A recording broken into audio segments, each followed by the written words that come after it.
여러분 안녕하십니까? JTB 뉴스입니다.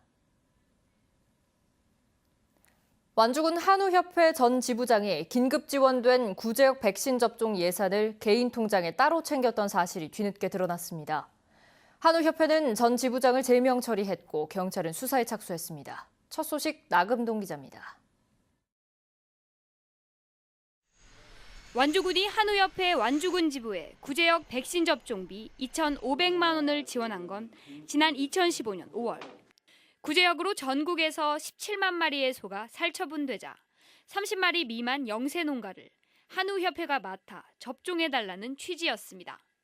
하지만 지부장 A씨는 직원 등 6명을 투입해 접종한 뒤 협회 방역기금에서 인건비 명목으로 모두 600만 원을 지급하고 지원받은 예산은 집행하지 않았습니다. 이 돈을 나눠주자니 직원들 봉급도 받고 있고 이 돈은 직원들 복지비를 쓴게 옳겠다. 협회를 들어갈 돈이 아닌 것 같다. 백신 접종비를 직원 복지에 쓰려고 했다는 답변도 황당하지만 더 큰 문제는 이 예산을 처음부터 개인 통장에 받았다는 겁니다. 개인 통장에 들어간 것이 지출도 안 돼 있고 그 전에 개인이 써가지고 다시 메꿔놨다. 그렇게 지금 보고를 받았습니다. 공무원이 개인 통장에 사업비를 보낸 것도 이해하기 어려운 일입니다. 이때 담당 공무원은 2년 전 가축 약품업체에서 수천만 원의 뇌물을 받아 징역 1년 6개월을 선고받고 파면됐습니다. 저희도 어떻게 그렇게 단체한테 안 가고 개인 회장 통장으로 가는가 좀 의아하고 지금 부분도 어떻게 할까 결정은 사실 못 내렸습니다. A씨는 감사가 시작되자 그제서야 협회 측에 2,500만 원을 반납했습니다. 협회는 지난달 20일 A씨를 제명했습니다. 경찰은 A씨에 대한 수사에 착수했습니다. 국가 재난을 막기 위해 투입된 세금이 쌈짓돈으로 전락한 만큼 사법당국의 면밀한 조사가 필요합니다. JTB 뉴스 나금동입니다. 제3금융중심지 용역 발표가 미뤄진 가운데 국회에서 다른 지역 국회의원들의 견제 발언이 쏟아지고 있습니다. 하지만 해당 상임위원회에 정작 전라북도 출신 의원은 한 명도 없어서 지역의 입장을 방어하지 못하고 있습니다. 이승환 기자입니다. 국회 정무위원회에 대한 금융위원회 업무보고 자리. 대구 출신의 주호영 의원은 우리나라의 국제금융 경쟁력이 계속 떨어지고 있다며 금융 중심지를 오히려 하나로 모아야 하는 것 아니냐고 추궁했습니다. 그러니까 부산은 하나 더 생기면 부산이 소홀할까 봐 만들어서는 안 된다는 거고 전주는 대통령이 언급해 놓으니까 하겠다는 거고 이 좁은 나라에서 이렇게 서로 갈라먹기로 찢다가 아무것도 안 돼요. 금융위원장은 한두 달 안에 위원회를 통해 결론을 내리겠다는 입장을 재차 밝혔습니다.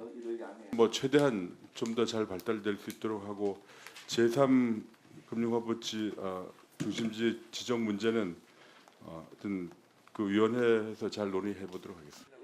제2금융중심지인 부산 출신의 김정훈 의원도 나섰습니다. 김 의원은 제3금융중심지와 함께 금융위원회가 검토하고 있는 대체거래소 설립까지 싸잡아 문제를 삼았습니다. 부산 한국거래소가 위축된 마당에 서울 대체거래소와 제3금융중심지로 분산돼서는 안 된다는 취지였습니다. 제대로 안 되고 있는데 또 막 이런데 다른데 널리고 제3금융중심지다 대체거래소다 이런 말들이 나오니까 이게 제대로 하는 거냐. 제3금융중심지는 농생명과 연기금 중심으로 해양과 파생상품이 중심인 부산과는 성격이 다르지만 정무위원회 전라북도 의원이 한 명도 없어 이 같은 입장은 전혀 거론되지 않았습니다. 제3금융중심지 지정이 미뤄지고 있는 가운데 국회 내 부정적인 여론은 두고두고 짐이 될 수밖에 없어 전라북도와 정치권의 대응 전략이 시급합니다. JTB 뉴스 이승환입니다.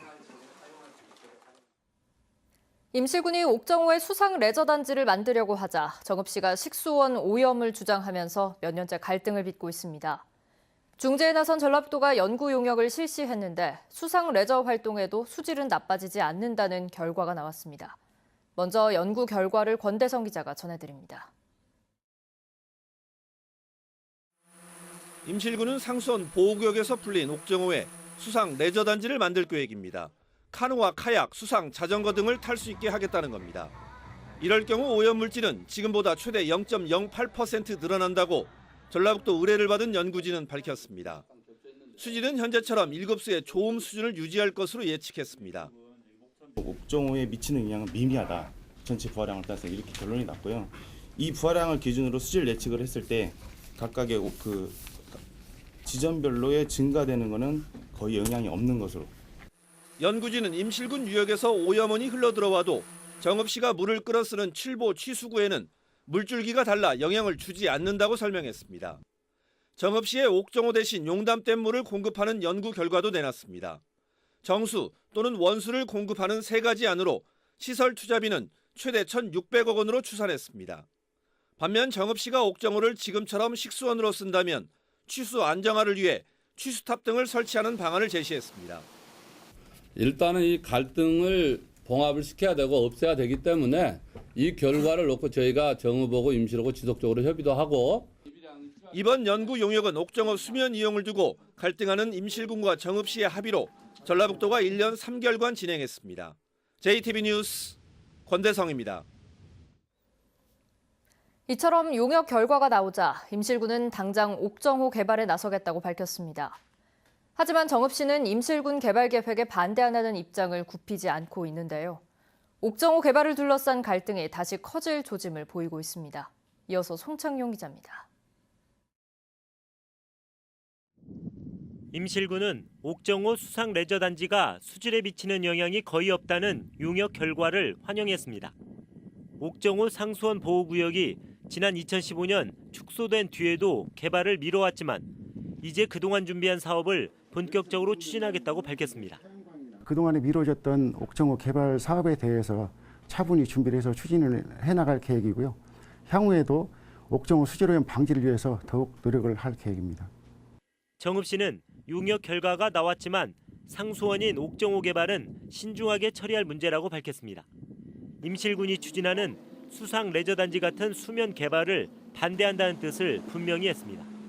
다만 짚라인과 스카이워크 같은 옥정호 주변 개발은 협의할 수 있다고 설명했습니다. 급수체계 변경이라든가 또 직접적인 옥정호 개발을 아닌 이 간접적인 개발 등 적극적인 대안이 나와야 할 것이라고 생각합니다.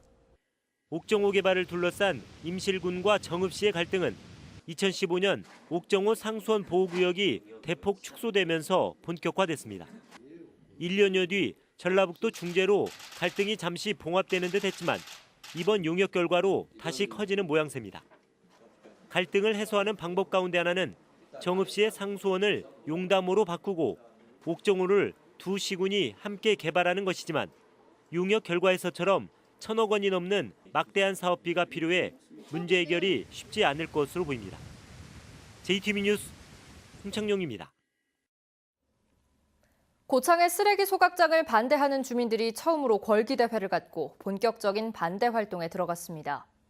고창군은 소각장 추진에는 문제가 없지만 주민들과 대화로 풀어가겠다는 입장을 내놨습니다. 정원희 기자입니다. 다 죽는다! 소각장을 막아내자!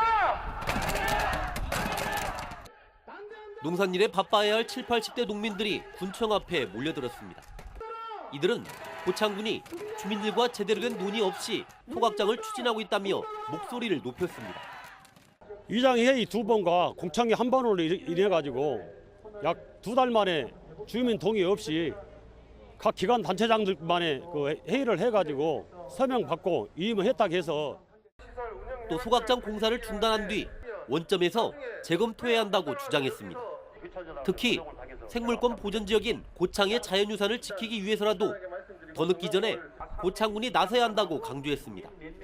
공사를 단 3개월만이라도 중단하고 인근 주민들하고 머리 맞대고 서로 얘기들을 나누는 과정이 필요하다고 봅니다. 고창군은 소각장이 없으면 2년 뒤부터 쓰레기 대란에 직면하게 될 거라고 밝혔습니다. 반대 주민들과는 적극적인 대화에 나서기로 했습니다.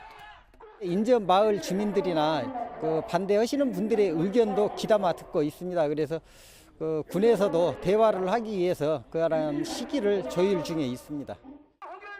소각장 인근 주민들이 본격적인 반대 활동에 들어간 가운데 고창군이 어떻게 이 문제를 풀어갈지 주목됩니다. JTB 뉴스 정원익입니다. 1919년 3월 시민과 학생들이 대한독립 만세를 외치며 행진을 시작했고 이 운동은 곧 들불처럼 번졌죠. 꼭 한 세기가 지난 지금 이를 기리기 위해 독립의 횃불이 전국을 달리고 있습니다. 3월 1일 서울 광화문 광장에서 출발한 횃불이 27일 만에 전주에 도착했습니다. 오정현 기자입니다. 일제에 굴하지 않겠다. 민족의 의지를 상징하는 횃불이 다시 전주를 밝힙니다. 우리 지역 독립 영웅 33인의 이름을 소리내 부르고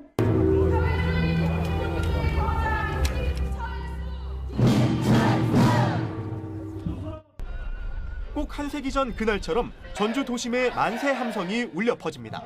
만세! 만세! 만세!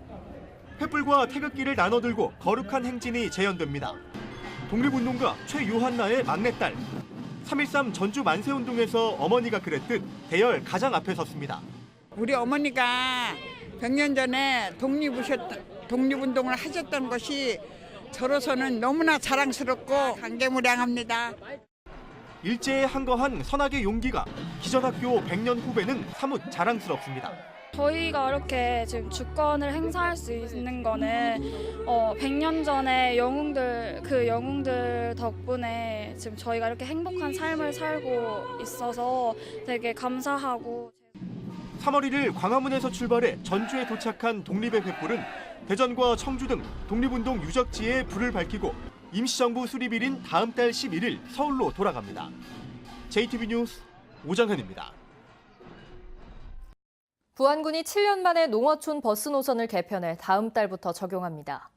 임실군은 강진군 보건지소에 한의과를 개설해서 의료 서비스 강화에 나섰습니다. 주혜인 기자입니다.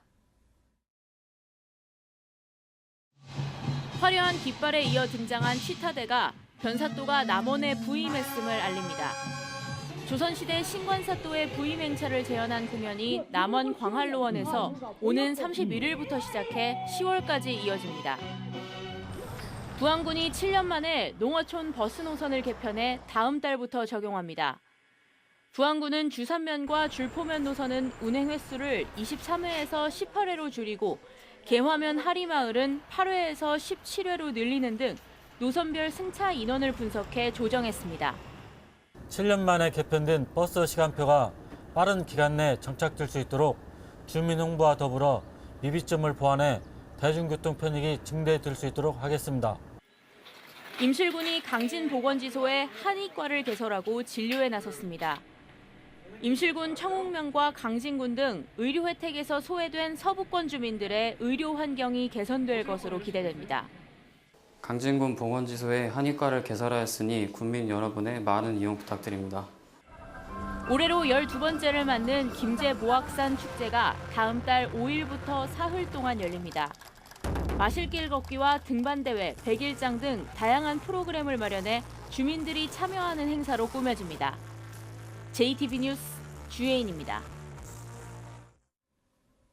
조양호 한진그룹 회장이 주주들의 반대로 대표이사에서 물러난 가운데 2대 주주로 반대표를 던진 국민연금의 역할이 주목받고 있습니다. 국민연금공단은 지난해부터 기업 가치를 훼손한 후보를 반대할 수 있다고 한 이른바 스튜어드십 코드를 적용하고 있습니다. 전문가들은 국민연금공단이 앞으로도 책임 경영을 강조하기 위해 기업 의사결정에 적극적으로 나설 것으로 내다봤습니다. 대한방직 전주공장 부지의 복합 개발을 추진하고 있는 자광 측이 1,000억 원 규모의 공공기여와 연내 착공을 위한 협약을 전주시에 제안했습니다. 주식회사 자광 측은 전주시에 제출한 정책 제안서에서 250억 원의 개발 부담금을 포함해 공공기여 형태로 1,000억 원 규모의 공공시설을 건립하겠다며 올해 안에 착공할 수 있도록 전주시와 협약을 체결할 것을 제안했습니다. 이에 대해서 전주시는 다각적으로 검토해서 구체적인 처리 방안을 내놓겠다고 밝혔습니다. 전주 항공대 이전 사업이 완료됨에 따라 에코시티 2단계 개발 사업이 추진됩니다. 전주시는 오는 2021년 완공을 목표로 항공대 부지 442만 제곱미터에 3천여 세대의 주거단지가 조성되는 에코시티 2단계 사업이 추진된다고 밝혔습니다. 또한 2단계 사업 계획에는 7만 4천 제곱미터 규모의 단독주택 부지와 1,500여 세대의 공동주택 등이 포함돼 있으며 우선 7월부터 항공대 건물의 철거 작업이 시작된다고 설명했습니다. 정부 공직자윤리위원회가 공개한 자료에 따르면 올해 기준 송하진 도지사의 재산은 18억 5천만 원으로 지난해보다 3억 3천만 원 늘어났습니다. 송성환 도의장의 재산은 2억 800만 원으로 지난해보다 1,800만 원 증가했습니다. 김승환 교육감은 지난해보다 2천만 원 줄어든 6억 4천만 원이었습니다. 전북 국회의원 10명 중에는 정동영 의원의 재산 증가액이 2억 8,600만 원으로 가장 많았고 김관영 의원의 증가액이 2억 7,800만 원으로 뒤를 이었습니다. 오늘은 구름이 많은 가운데 온화한 봄 날씨가 이어지겠습니다. 낮에는 남원의 기온이 19도, 전주가 17도까지 오르며 포근하겠습니다. 기온이 오르면서 미세먼지가 다시 기승을 부리고 있습니다. 전주와 익산, 군산 등 9개 시군에는 초미세먼지 주의보가 내려져 있어 호흡기 질환자들의 주의가 필요합니다. 주말인 모레는 오후 한때 비 소식이 있겠고 그 밖의 날은 고기압의 영향으로 대체로 맑고 포근하겠습니다.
JTB 뉴스를 마칩니다. 여러분 고맙습니다.